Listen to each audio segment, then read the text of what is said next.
All right. So today we are joined by Ann Spice and Karla Tait to commemorate the 1-year anniversary of the RCMP raid on Unist'ot'en Camp in Wet'suwet'en Territory. So let's just begin with introductions. Karla, would you like to introduce yourself? Hadi Denise Zakaize Skyze Sai Karla Tait Sydney. So Denise Unist'ot'en Sitso Whaley Sitsits Tai Huagadim Shko Sinet Galtai Sipate Rennie Tate Sieshpape Melvin Joseph Luxilio Habadzakal Zad. Hello, I'm Karla Tait. I am Unist'ot'en. I come from the Dark House and belong to the Dark House as well, under Nettie Beast as our head chief. And I'm granddaughter of Chief Whaley and daughter of Chief Geltai. And father clan is Luxilio. I'm very honored to join from unceded Wet'suwet'en territory, calling in from Wet'suwet First Nation and the community here. I'm just really glad to join you all.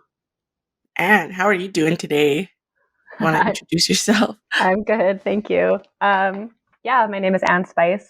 I am inland Tlingit, a member of Kwanlin Dun First Nation, which our territories stretch around so-called Whitehorse, Yukon, and I also have ancestors from the coast of Alaska. And I'm calling in today from Toronto, which is a new space for me. So I've spent quite a bit of time out on Karla's territory, and I'm definitely missing the Yenta this winter. But really happy to be joining you in conversation today. It's great to have you. Thanks. Yeah. Thanks to both of you for joining us. There's a lot that's happened since last year, and there's a lot of questions that we have, but maybe we can start with Karla to maybe give an update on where the struggle is now and what has happened between now and the police raid that happened last February. So since the raids last year, it's been an interesting time trying to support one another to come back into that space, of course, after a violent removal, and I think, unfortunately, Anne experienced the brunt of that. And we were a little more sheltered there at Unist'ot'en because of that first stand at Gidimdan. So just want to honor Anne and the supporters that were bravely facing those forces last year.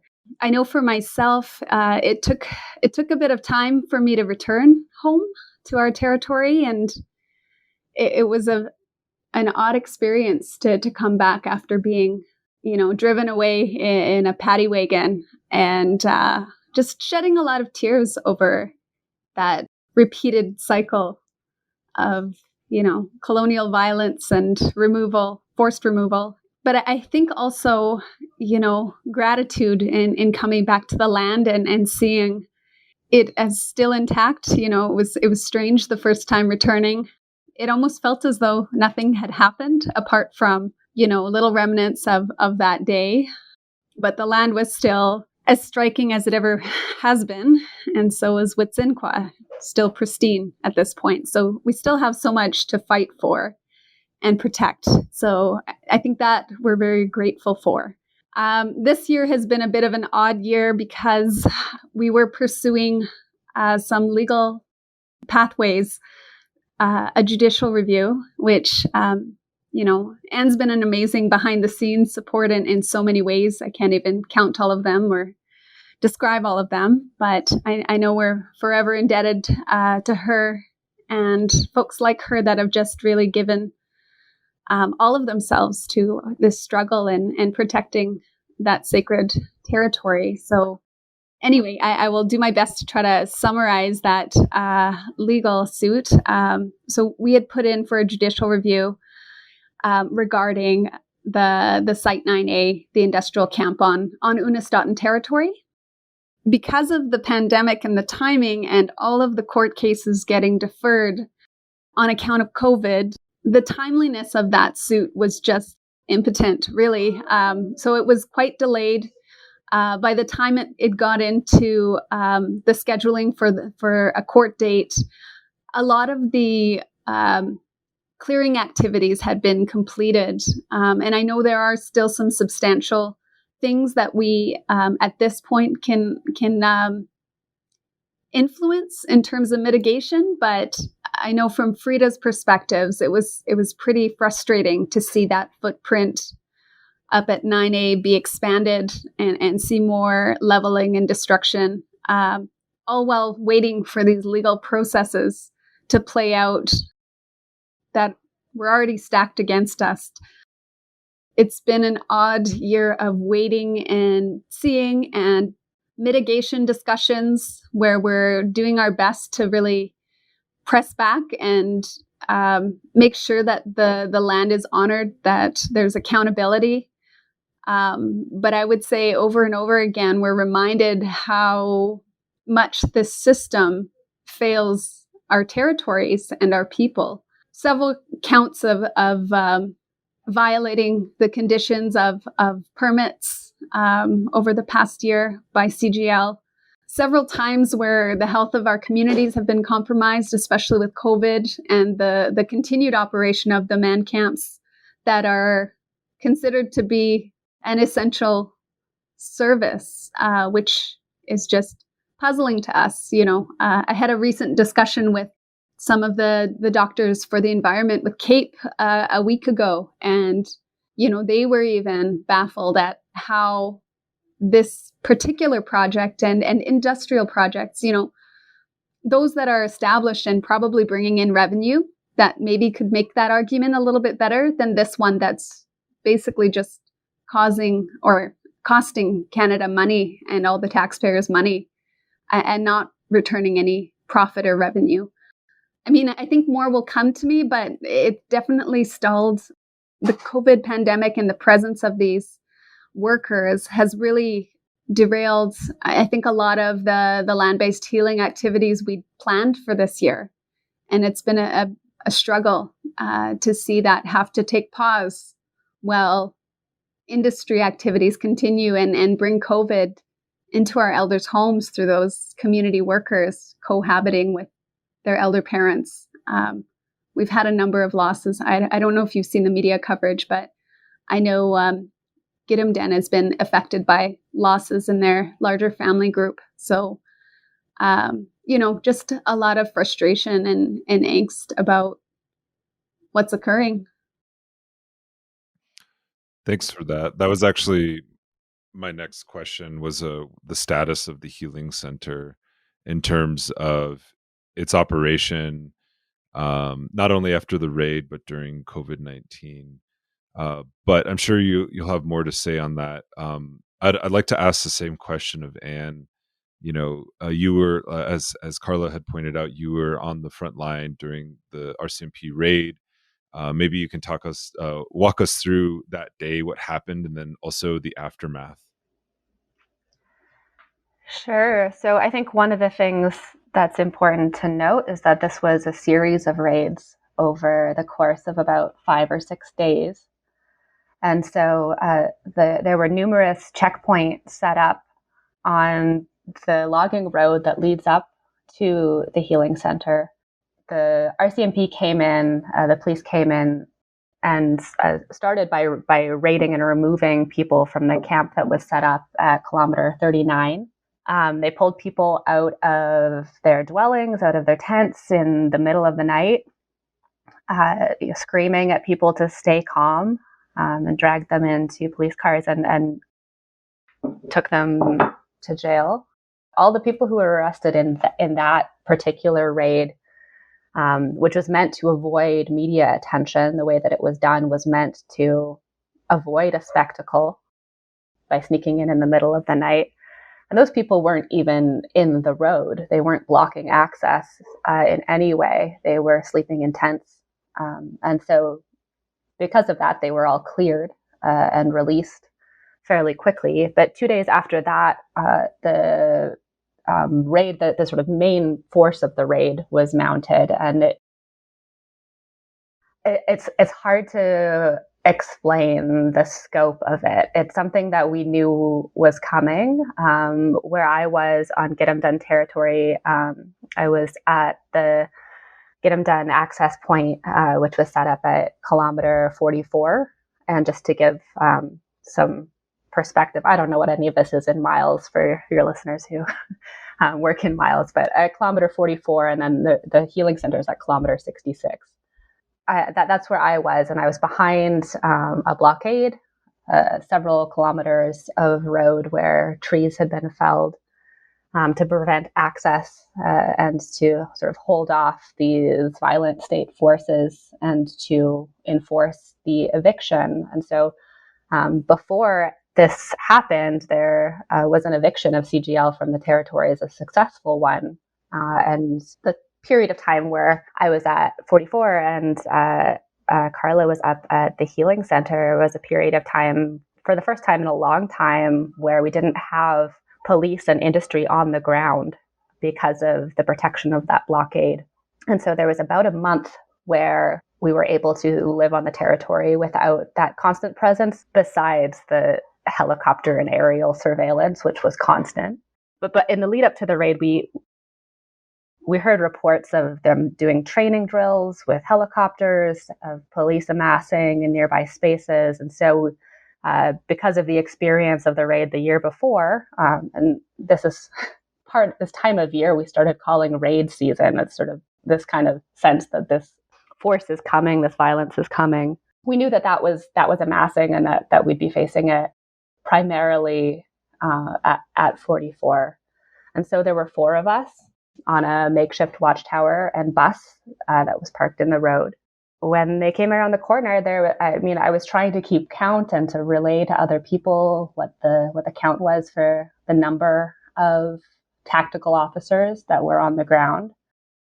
It was well over 50, somewhere between 50 and 100 that I could see. And the cars were parked up around the corner, so it was hard to tell if there were more. They came in tactical gear with semi-automatic weapons. They had a sniper that was pointing at us for part of the day. They had helicopters that were dropping tactical teams in behind us. So there were 8 loads of tactical teams, including police dogs that were dropped in behind us. There were police on snowmobiles and on snowshoes in the bush around us as well. And they, sort of just deployed calmly and gathered around the tower. And, eventually our friends in the bus below were removed, and then they scaled the tower and removed us as well. It was a surreal experience to be there during that period of time. I continue to believe that we were well protected by the ancestors of that territory in that space. And I think that, we felt, at least I felt, powerful in those moments and in that space. But that's not to say that I didn't completely crash afterwards. And the months after that experience were very difficult. And like Karla, it took me a long time, many months actually, to be able to return to the territory. It took them a day to clear the barricade away and to cut down that tower. And when I got back to that space, it was just lying in the ditch. There's sort of all the debris that they had just cleared away. And we went straight from that moment. Of course, there was this unprecedented, incredible resistance, these moves of solidarity that happened across the country in relation to the Wet'suwet'en for the violence of the raids. That people stood up and literally shut down Canada for a period of time, and then we kind of had the wind knocked out of us by COVID. which I think initially we had some hopes that would slow the progress of industry as well as slowing everyone's lives, but that was certainly not the case. We were forced to slow down and really take account of our health and the health of our communities and put that as a priority, and industry sped up during that time. And so we saw them really hitting the gas in terms of these projects, pushing through. And while I think this ties back to what Karla was saying, there's a real sense of frustration that all of these court proceedings, all of the legal efforts that were mounted to try and make sure that we were addressing this company in all possible ways, using a variety of tactics, including the courts, all of that ground to a halt because of COVID. But the construction timelines did not. So those continued. And when I returned to the territory, they were continuing to patrol. Police were continuing to patrol. There were pictures that were circulated after we pulled footage of the police patrolling Get 'em Done smokehouse with semi-automatic weapons. So they were out in the bush, not even along the road, just along trails in the bush, with that kind of lethal force, and continue to patrol, cultural sites and follow people and surveil people out there while they push the construction timeline for this company. So it's been frustrating to see how that functions. That all of the restrictions, all of the ways that we're finding we have to adjust our lives because of the pandemic don't apply to them, and they're able to keep pushing these projects forward, even as Karla says, when they have very little benefit, even when they're risky projects, even when the presence of workers in these communities is really exacerbating risk and the health problems that are coming along with this pandemic. So I mean, not to be too much of a downer, it's like it's a really frustrating time to see that happen. The territory itself, I mean, returning to the territory was hard in a lot of ways, and also was, a really beautiful return. I think to see the way that space can support life and healing, it's always something that's been really powerful to me. And I think that there are points of hope and brightness in the way that I've seen people really adjust to life with this pandemic and to really turn to support within their communities. And it gives me a glimpse of what is possible if we decided to rearrange in service of being in better relation with the land. I think that there's some hope in that. But as for this company and the sort of push of the state, it's been, I mean, more than discouraging. It's just infuriating to see that they can continue to move forward and to clear the way for these projects with just absolute impunity. They're always in a rush to get it done, and their timelines are always the priority. And throughout all of the legal stuff that we've been working through, which takes a lot of patience because it's slow and it's frustrating. And as Karla says, the legal system isn't built for us. Working through all those venues, you can just see that all of the things that are frustrating us about not being able to get stuff down and done in time just really doesn't apply to them. They're able to push through as fast as they see fit.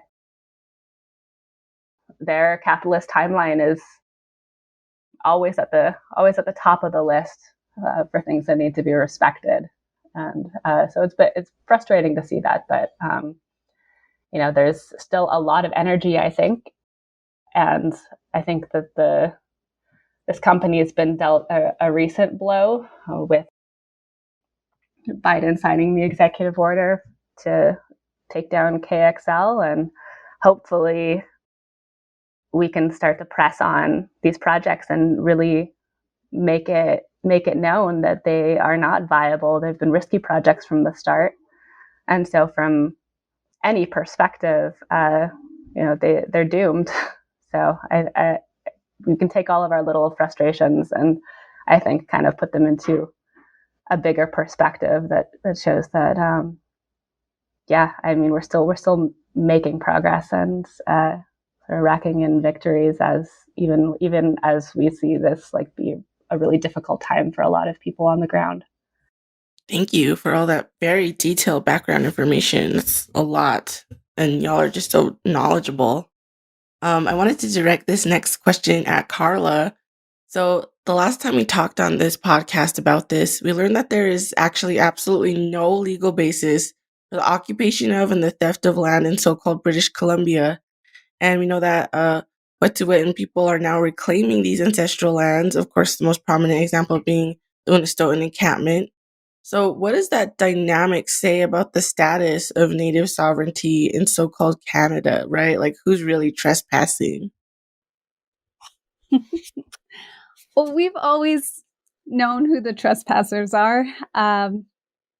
When Frida and the early supports, we had help from members of the Sun House, help from members of the neighboring Gitxsan Nation, and they instilled the free prior informed consent protocol very early with the reoccupation of our territories, because we've always known as Wet'suwet'en people who have an intact governance structure that we manage our territories and our chiefs determine who gains access. It's only when we grant permission that people can access our territories, and their activities on those territories need to also be permitted by the chief and the territory holders. So Wet'suwet'en Unist'ot'en, or governance, has clear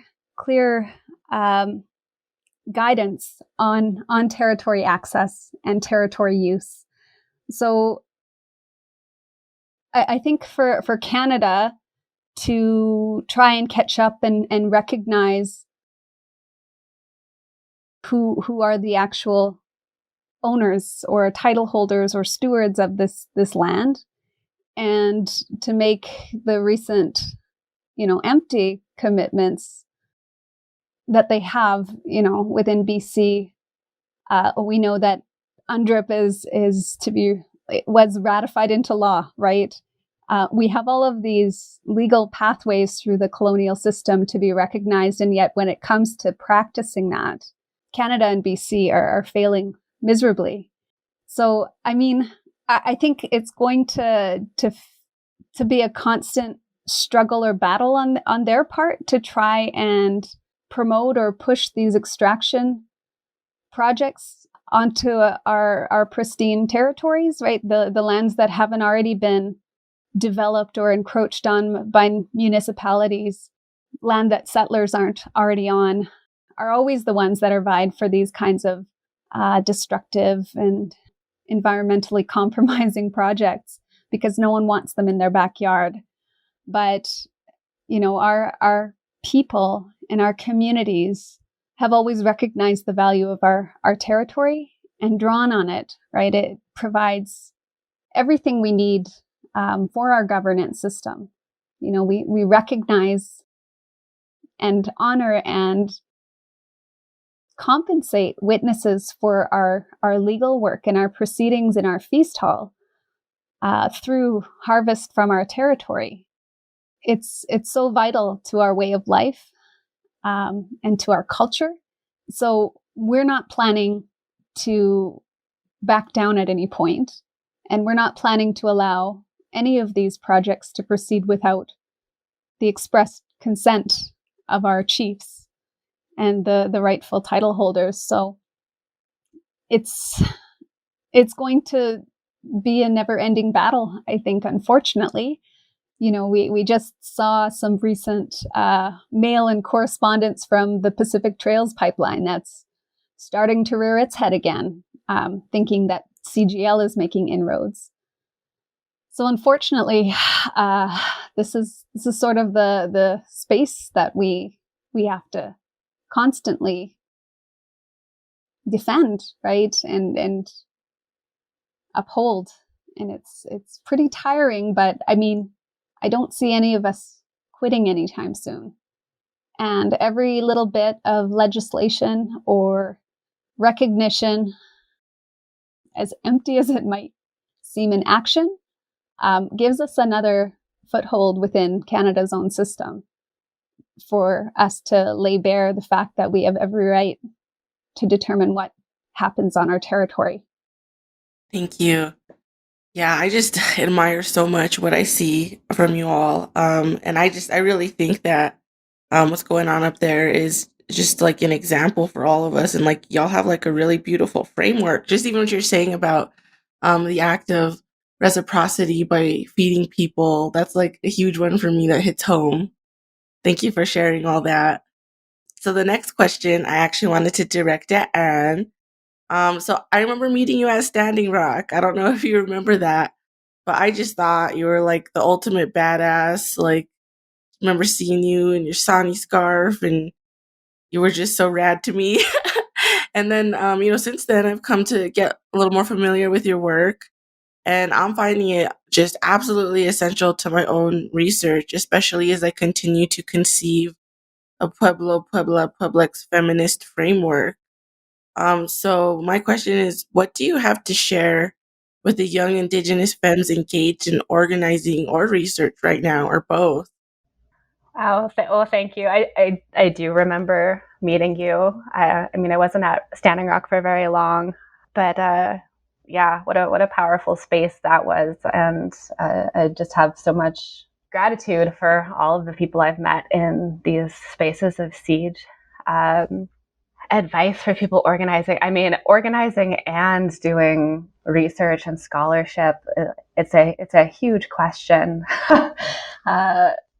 And I'm right at the stage in my own scholarship where I'm sitting down to write a dissertation and try to bring voice to what I've participated in and witnessed, especially over the past 3 years, but really over the past 5 on Wet'suwet'en territory.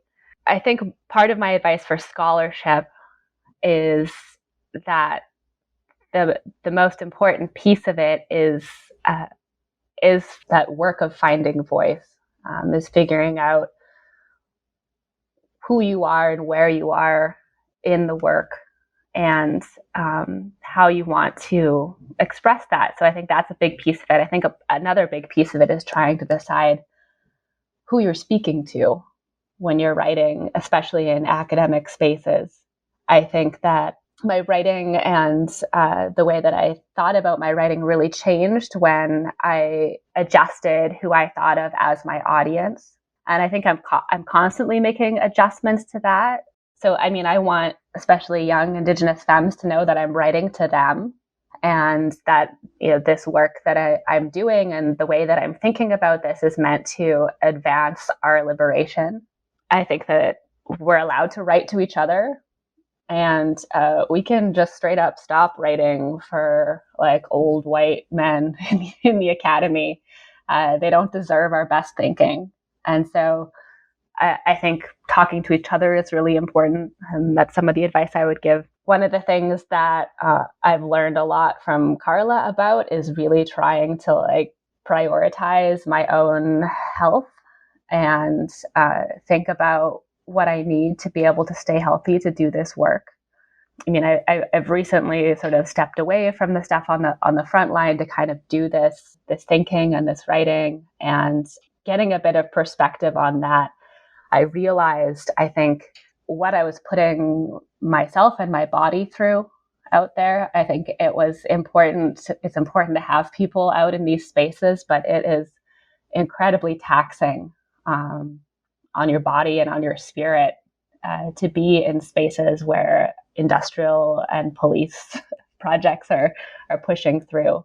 And it's okay to ask for care and to try and to, I think that it's a struggle through this to figure out how to balance that care and make sure that you're caring for yourself, because all of us deserve, and I think we need all of us to make this a lifelong project. And we can't just be like burning out like dying stars every time we face the violence of the state. So I think really leaning into caring for each other and figuring out how to be with each other in spaces that are really stressful. I think that's most of the work that I think is ahead of me is, there's definitely, I've got more fight for Canada. Like there's more coming. I've got no love for these companies and I will keep pushing against them. I think that all of that, like pushing against, there needs to be another movement. And that is to like figure out how it is we live together when we're dealing with this kind of stress. And so in my own thinking, I've been really sort of considering how it is we build relation. If the whole point is that we need to build ourselves into better relation with the land and hold up our responsibilities to the land, and deepen those responsibilities and that connection to the land and all the animals that are a part of the spaces that we've occupied and lived in for thousands of years, then I think we need to put a bit of attention as well to how we deepen our relations with each other and how we do that when at every turn we're faced with this violent carceral system that is pushing a way of living that we know doesn't work, that we know destroys the planet. I think that's the theoretical work. That's theoretical, it's practical, that we're called to do in these moments. So I really am feeling that tension and that trying to work towards a balance between, what is the fight that we have, the push, what are we pushing against, who's our enemy, and then like who are our allies and where's the shared struggle and who is it with, and then how do we like really build into those spaces. I don't think you can do one without the other, without it, burning out, without really sort of turning away either from the active work that needs to be happening on the ground or from the internal work and the work of healing that needs to happen between us, because we really need each other. We need each other to be healthy in order to continue to be in this fight. I also write a lot of poetry, so I would encourage people to explore other creative forms and the forms that are laid before us as the acceptable ways to write about things in academic spaces. What counts as scholarship? At least for me, a lot of the time it just doesn't work. I sit down and try to write in an academic register and I just can't. And I'm resigning myself to that fact that my writing is going to look different, because this is not a story that is like aching to be told through an academic journal article. It's going to find another form. And I hope that there's a positive reception to that at some point. But yeah, that's another piece. Geez, and I'm feeling so affirmed right now and like thinking through all these things because I've been like ruminating over so many like of the same questions and things you mentioned. And I just want to say that the way you speak, I think it definitely does hit the audience that you want to prioritize in a very meaningful way. So thank you so much for sharing all of that. Yeah, I think you speak to a lot of the frustrations that I've had as an academic. And like I've actually had to deprogram my own speaking in mind, like from those terms, because they're just completely useless, a lot of them. Totally.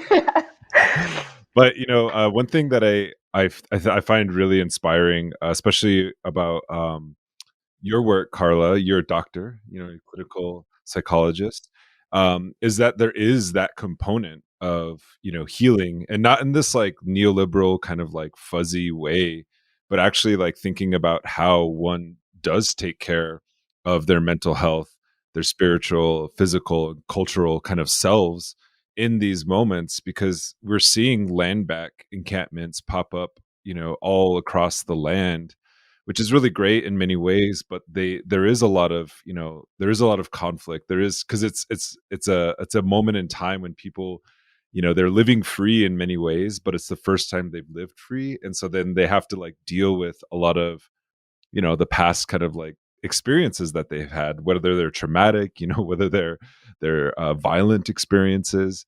And oftentimes those kinds of because we're colonized people, and oftentimes those things work out in not so great ways, especially in really high intense scenarios like the one at Unist'ot'en Camp or elsewhere.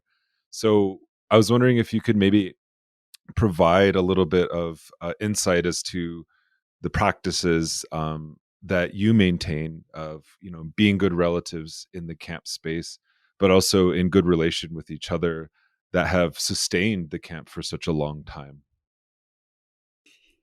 Yeah, that's a good question, and I think an important awareness, right, that we come from communities who have experienced ongoing, never-ending, really, traumas that layer over and over again, and it's impacted our relationships with one another. It's affected our capacity to have that patience, to process emotions in a good way, to even practice in a strong way our own sense of balance and attention to our spiritual wellness, as well as our physical, mental, emotional. And so many of us are disconnected from those practices that our people or our nations kept to stay strong or to get vulnerable too, right? And I want to just acknowledge like how important it's been for me and for the people that have been out there at the most difficult of times to just honor that pain and to let it, to give it back to the land. We've done, fortunately, Frida and I had taken this Indigenous focusing orientated therapy, which is a beautiful trauma-specific intervention that really resonates with the teachings that are just, I think, in our blood as Indigenous people, right? That knowing that there's strength there, there's a remembering of the difficulties we've been through and our ancestors have been through and survived with knowledge intact on how to move forward in a good way and bring that knowledge to the next generation. So I'd say the IFOT practices have been really helpful for me, and I've tried to share those with the supporters and the community at Unist'ot'en Village. I try to practice those with my family who, after how many years of this, feels the wear, of course. And I try to make sure that those opportunities, whenever I'm out there, we go out on the land and we do something that helps us feel grounded and connected to that territory we're a part of. I think leading up to the raids, we were doing water ceremonies, going into Wet'suwet'en, offering prayers, asking her to wash over us and give us strength, give us renewal. Take the fear or the anger or all the things that aren't ours that are placed on us by these colonial systems and wash those and take care of those. So I think, a lot of it is about remembering how connected we are and that what we're connected to is strong enough to hold us through anything. So, I think I feel it most when I'm out there on our territory, but I can feel it if I go out into natural space as well, anywhere. So that's something that I really encourage anyone that's on front lines to do is to make sure you're going out and enjoying and connecting to what it is, who it is you're saving or you're fighting for, or you're honoring your sacred responsibilities to. And make sure that you build those connections, that relationship a little bit every day, right? Even if you can't get out there, to think of and give gratitude to those things that support us, that give us life. I find that gives a sense of renewal to this work, right? Because we're still getting back, right, from the land. As tiring and as draining as facing this colonial oppression every day is, we still have our land and it will still support us. She'll still honor us. She'll still give us strength from her her lifeblood, all the rivers that run through, to the ground that, we can feel connected to all our ancestors who walked before us. So, I'd say that spiritual connection to land is the most anchoring and strengthening aspect that I would encourage anyone doing this kind of work to make sure you're building into your self-care is opportunities to give gratitude and to spend time in those spaces, in those territories, in those next to those waterways that give us life. The other thing that we've found has been really helpful is to try more and more to promote environments of openness, right? And clear accountability. And I don't think that this is always possible, right? When you're in the midst of crisis or trauma or violence. It's hard to maintain spaces that really take care of those other needs, right? When your immediate need is physical safety, it's easy for other things to fall away. And, I'll acknowledge that our front line isn't immune to some of the challenges that we see across front lines, And I think as we move forward and really start to fully deliver programming there, we'll be able to buffer against that better in the future. But I know in the past number of years, our programming hasn't been full-fledged and we've been a little occupied with invaders. So I know there's a lot that we can still do there that can find good ways to make space for some of these challenges that are going to surface, right? In times of conflict and stress, our ways of relating to one another, of protecting ourselves, of surviving. We know a lot of folks that come to the front lines have histories. They have their own experiences with colonization and all of the legacies of it, the living legacies. So, that comes to them, comes with them into our space. And I think we can do better as front lines. And hopefully this will be, a bit of a project with support from amazing people like Anne, but just helping to weave together those pieces, right? Promoting wellness on those front lines and finding ways to become open and transparent and accountable when things don't go well, right? And we should expect that things won't always go well in our communities. These front lines are, like anything else, they're microcosms of the larger society. So we'll see some of the same patterns and exchanges and harms perpetuated in our spaces that we see in the larger society. So we have the tools and we have the land and we have the love and regard for each other and a shared cause that can help us find healing Indigenous ways to work through that in ways that will emerge stronger. Yeah, that's really powerful. And it is, like you said, very much grounded in the land and a place-based relationality, but also an Indigenous centered one that I think is incredibly important. And sometimes, that gets hard to reproduce in non-Indigenous spaces, especially with people who don't share the same values or even kinship with each other as well as the land itself. And so thanks so much for sharing that invaluable insight. I'm sure that'll resonate across Turtle Island in many ways. Reconciliation is dead became the slogan, following the raid of camp. And it's such a powerful assertion, I think, not only for so-called Canada, but also the United States, especially with the recent election of Joe Biden. And Anne, you mentioned how it is, a step in the right direction for many. It was more of a win for water protectors and land defenders than it was for the settler state to cancel the Keystone XL pipeline permit, at least one leg of it. The rest of it, Obama built the rest of the Keystone XL pipeline through Indigenous land. People don't understand that he only denied the permit for the northern leg.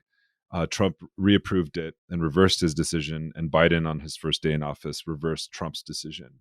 But I think, what's happening in the context of the North versus what's happening in the States is in many ways a foreshadowing of the kind of liberalism that takes what could be potentially revolutionary language, not saying that reconciliation is revolutionary language, um, and co-opt it into a state project. And here I'm thinking of the way that the Reconciliation is Dead movement, if you want to call it that, was so powerful. It almost gets forgotten because it was eclipsed by the COVID-19 pandemic, but it literally shut down the Canadian or large sectors of the Canadian economy.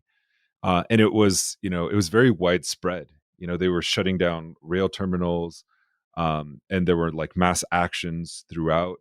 And this was like a really fascinating kind of experience, and I think it gets forgotten, and unfortunately so, because there's so much to be learned from that moment in time. That kind of, it was very brief. It flared really, really strong, and actually had the potential, in my estimation, to be even bigger and more radical than something like I don't know more movement, with all of its gains, that it had made back in 2011, 2012. But nonetheless, that seems such a powerful moment. And I was wondering, Anne, if you could talk a little bit about that particular assertion, reconciliation is dead, in terms of understanding the kind of cunning acts of the settler state of Canada, you know declaring a climate emergency in 2019 and then approving a pipeline the next day, whereas Biden is now being applauded for all of the reversal of Trump era policies, while nonetheless not going beyond what Obama did in his 8 years as a president.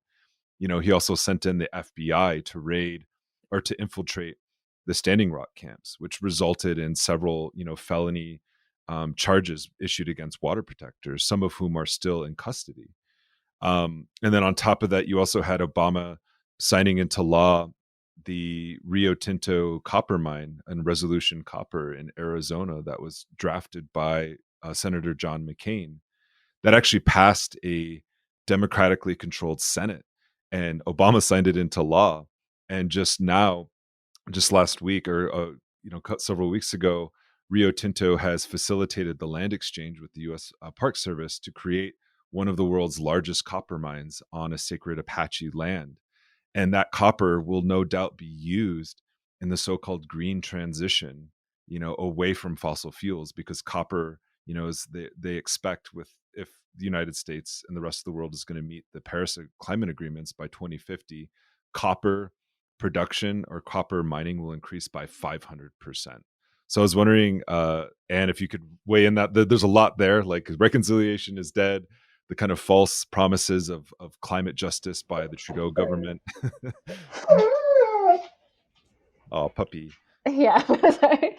Yeah, I feel that way too. That's my puppy. Yeah, there's a lot there. Okay, where do I start with that? I mean, I want to honor Karla too, in the way that the folks who were gathered up at the healing center up at Unist'ot'en village during the period of time before the raids really shaped that message around reconciliation is dead. And I think, I mean, I didn't know that was going to be the rallying cry. And when I got out of jail, to see these solidarity actions and to see people really putting themselves on the line and shutting stuff down was so powerful and so moving. In a space where I think a lot of us were feeling pretty isolated. I mean, we were literally blockaded in, and weren't traveling in and out of that space. And so to see that response was so incredible. And so I think you're right that it had a massive impact, and really, I think, changed the conversation, changed the way that we talk about these projects in Canada. I think part of what you're pointing to, and you're very right to say that it's the executive order on Keystone XL was a victory for land and water protectors and not for the state. And it's also the result of all of the on the ground work that was happening. Not only lobbying, but direct actions that made that project unfeasible. That piece of it. I mean, I don't trust any sort of declarations when it comes to like these little particular projects. And I think when we think about reconciliation, there's always been an attempt by settler governments to silo our concerns, to contain them, and to contain us as peoples in order to make it seem like these are issues or problems that can be easily dealt with, as if a history of violent colonialism can be negotiated through. And I think that's the language of reconciliation at work. When you think about reconciliation, you think about sitting down to a table and hashing it out. We're in conflict, but we're gonna reconcile our differences and come out of that on the same side. And I've said this elsewhere, but we're in Canada. We've dealt with this truth and reconciliation process as a way to account for a lot of the traumas that came out of the residential school system. I think for a lot of us, we haven't gotten to the point where we're even agreed on what the truth is. So how do we sit down and then reconcile when we still have members of parliament who deny that residential schools were bad? I mean, this is where we're at still. So it's not a conversation that's going to solve these deep historical wounds and their present iterations in these really destructive projects. When you see the kind of one-off support for Indigenous issues, I think it makes it seem like what's on the table is we're just going to have a conversation and come out of it, and we just have to talk it through. There's so much more than that to all of these struggles. There's more than one pipeline. CGL as one project, as Karla mentioned, there's the Pacific Trails pipeline, which is hot on its heels. That's Chevron, which we know has done huge amounts of damage in other parts of the world. They're attempting to make this whole territory an energy corridor, and so we're fighting over more than a project at a time. We're fighting over more than the language we use to talk about Indigenous histories. We're really fighting over like a full sort of definition and vision for the future. And I think in that way, we're not going to just have a conversation to solve it. And what we've seen again and again, and this is something that I think Eva Jewell talked about really beautifully on the last episode of the Red Nation podcast. What we've seen again and again is that there's a turn to this sort of reconciliation language to make it seem like we can talk these problems away. But there have been hundreds of recommendations made through these commissions, the Truth and Reconciliation Commission, there's a whole sort of exploration of the issues around missing and murdered Indigenous women and girls. It's been talked out. There's recommendations on the table, there are actions on the table, and they're not being taken. And so I think, even at a basic level, talking about reconciliation when you're forcing yourself into a territory with all the force of the RCMP and lethal weapons, and that was to enforce a civil injunction. I think this is the flip side of it, is that we can talk about reconciliation and recognition and wax poetic about all the ways that you have respect for Indigenous culture. But we are so easily criminalized, and that violent force is so easily deployed with all of the resources needed to, mount that kind of force. And it was for a civil injunction. Like these weren't criminal charges even. And they brought tactical teams. So I think that when we are on the other side of that, the language of reconciliation just seems like just fucking silly. What are we actually talking about? You're going to sit there and say that we're going to work this out if we are all just treating each other with respect, and then you're pointing your guns at us. And I think that resonated with a lot of people across the country. I think what was surprising to me, I wasn't surprised to see all of the support from other Indigenous nations. That was amazing to see people really have each other's backs and make it known that this wasn't acceptable, that if they brought this kind of force against us, then they weren't going to the state wasn't going to get away with that. Other people were going to act.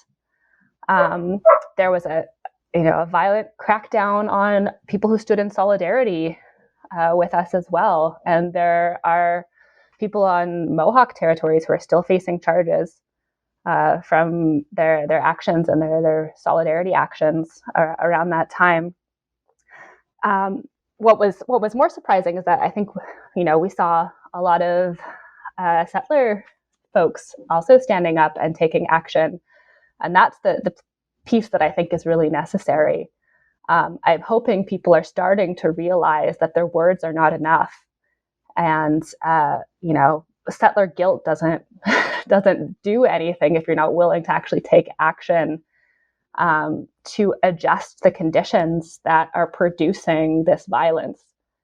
And I think that people did do that, and they did it in a way that was very effective by attacking the sort of economies that are fueling and funding these projects. And so I think that was a sort of powerful set of connections that were suddenly really obvious to those watching, that this was about much more than reconciliation. And I think after months and months of the possibility of talks between hereditary chiefs and the company and the province and the police, that they always want to sit down and talk things out, but they never come with anything to offer, and we're tired of it. So I think that movement had a lot of power, because it made it clear that people had enough of that kind of language if we're failing to see any kind of action or results. So I know we're getting close to time, and thank you again for all of that. I'm just learning so much just in this short time we've been talking. But I wanted to pose one last question, and this is directed at Karla.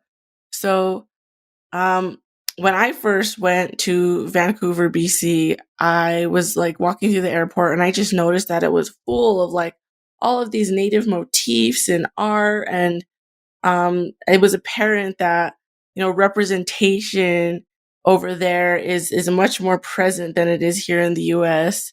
But we also know that doesn't necessarily equate to justice, right?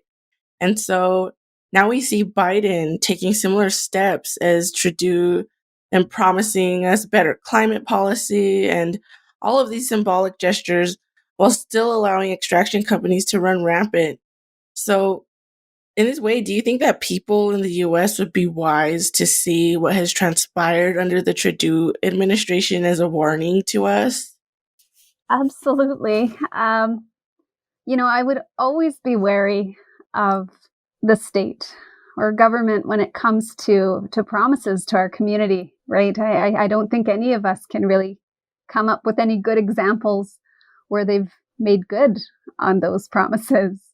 So, I'd say the best predictor of future behavior is past behavior, and people are wise to ensure that their efforts and their energy are going to be poured into areas that are going to support the nation and support the land we're very mindful about this whole mediation process with CGL, and we participate very minimally. We've had other folks involved that take the brunt of the time demands and the interactions, because we just recognize that it's wasted time and energy for us. And I think that happens a lot when we're interacting with states that have an objective to, assume access to our territories and profit off of it.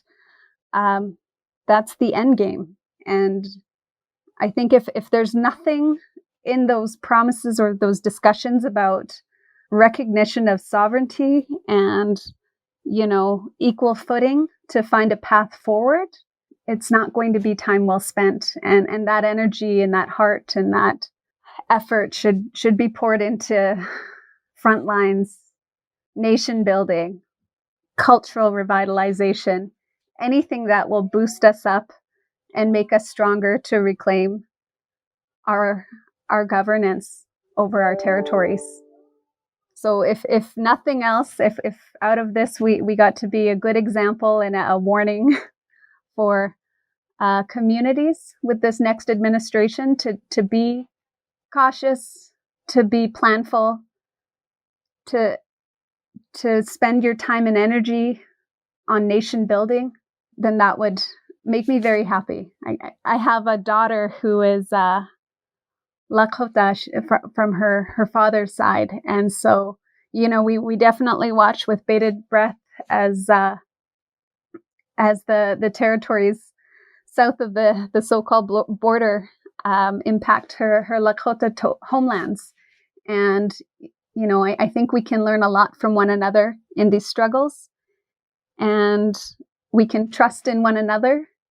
And we know that our original instructions, our laws, our ways are the path forward for us. So as much as we can, if we can avoid distraction from those North Stars, I guess, those routes, those teachings, those well-worn paths, then that's really the way forward for us. Thank you so much, Karla. Yeah, thanks to both of you for taking the time to join us. Where can people best support the work right now? What websites or social media accounts would you recommend folks check out? Well, I know for Unist'ot'en, we still have our website, the Unist'ot'en Camp website, that kind of shares information about how to support at camp and where, if you want to make monetary donations, that's the avenue as well. We're a little behind the times, I think, with the other social media platforms. So, but I do know that, like on Instagram, we do have an Unist'ot'en Instagram as well, which is not as active as our Gid'em Den neighbors. So there's definitely more of a presence and some updates about their efforts too at I think Yinta Access for our Gid'em Den neighbors. I don't know, Anne, is there anything else I'm missing? I think that's mostly it. They have, there's the Yinta Access website. There's the Wet'suwet'en, I think it's Wet'suwet'en Access Point on Gid'em Den on Facebook as well. The Unist'ot'en also have a Facebook page. Nobody's on TikTok yet, as far as I know. we're not that cool. I actually would love to see Frontline TikTok. Yeah, I think it has the potential to be great. I am saying that as someone who recently just decided to not go on social media to save my mental health. But if I came back, maybe I'll come back in that form only, just a TikTok star. That's it. Awesome. I think I also would just want to draw attention to the work of the Yellowhead Institute that I'm working with those folks now. We'll continue to try and be tracking a lot of what's happening in terms of Indigenous policy in so-called Canada. So that's one place to look for some policy and writing around these issues. Karla and I have both written briefs for that website as well. So Yellowhead Institute.